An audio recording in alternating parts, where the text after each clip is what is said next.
Helpings for the Heart. It is written founder George Vandeman's favorite stories. Obeying or agreeing.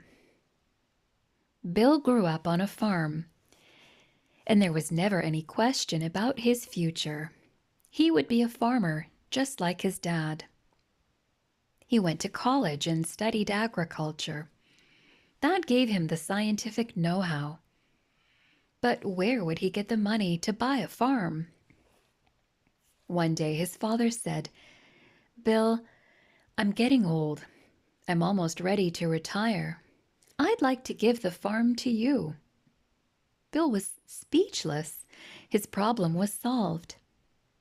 But the older man went on, "There's just one stipulation. I want you to run the farm strictly according to my directions for the first year. After that, it's yours." That was fair enough. Dad was a good farmer. He knew what he was doing. And just think, after a year, the farm would be his. The two men spent the next few days going from field to field. Bill carried a notebook and wrote down just what his father wanted him to plant in each field. Then his father and mother left for a vacation. Bill was curious. It would be interesting to see how his father's directions checked out with what he had learned at college. He got out his soil testing kit and started around the farm again. As he went from one field to another, he was impressed with his father's wisdom. In each field, his dad had scooped up a handful of soil and examined it carefully before deciding what to plant. And he had been right every time. Every time he had chosen the very crop that, according to what Bill had learned in college, would grow best in that particular soil. Every time, until Bill came to the last field. His father had said to plant corn, but he must have made a mistake. The soil appeared to be sandy and poor. Plant corn? Why, Bill was sure that the slightest wind would tear the plants right out of the soil. And even if the stalks weren't blown over, he was sure the corn would be sickly. Dad must have made a mistake. Bill's analysis showed that the soil would be perfect for peanuts. Dad would want every crop to be a success. He would be pleased to see that all the money spent on Bill's education had paid off. So Bill planted peanuts. Dad came back at harvest time. He said the farm had never looked so good. Bill took him around and showed him the wheat and the potatoes and the alfalfa.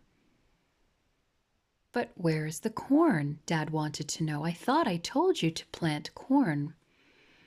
Bill said, "Well, yes, Dad, that was in this field over here. I went back and tested the soil in all the fields. You were exactly right in all except this one, so I thought you must have made a mistake. I was sure you would rather see a good crop of peanuts than a sickly crop of corn." Dad shook his head sadly. "Bill," he said, "you haven't followed my directions in any of these fields. You have followed your own judgment in every case. It just happened that you agreed with me in all points except one. But as soon as there was any question, you did what you thought was best, in spite of what I had directed you to do. I'm sorry, Bill, but you'll have to look elsewhere for a farm of your own." How about it? Was Bill's father too harsh? Or was he absolutely right? Does it mean anything at all to follow directions, especially when they are God's directions, only when we happen to agree with them? Our Father, like Bill's dad, has given us some specific directions. He's written them on slabs of stone, the 10 Commandments, and on condition that we follow them. He promises not a farm, but a future beyond our wildest dreams, never-ending life. But if we obey only when we agree with what God has said, have we obeyed at all? Jesus said, "Not everyone who says to me, 'Lord, Lord,' shall enter the kingdom of heaven, but he who does the will of my Father in heaven." Matthew chapter 7, verse 21.